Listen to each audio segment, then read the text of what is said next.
You ask Tiger to solve. This deals with linear equations with one unknown. The final result is y equals 98. Let's solve it step by step. Simplify the expression. Expand the parentheses. Simplify the arithmetic. Group all constants on the right side of the equation. Subtract 651 from both sides.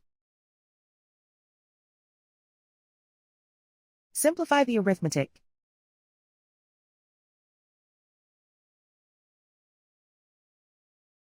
Isolate the y. Divide both sides by -7. Cancel out the negatives. Simplify the fraction. Cancel out the negatives. Find the greatest common factor of the numerator and denominator. Factor out and cancel the greatest common factor. And so the final result is y equals 98.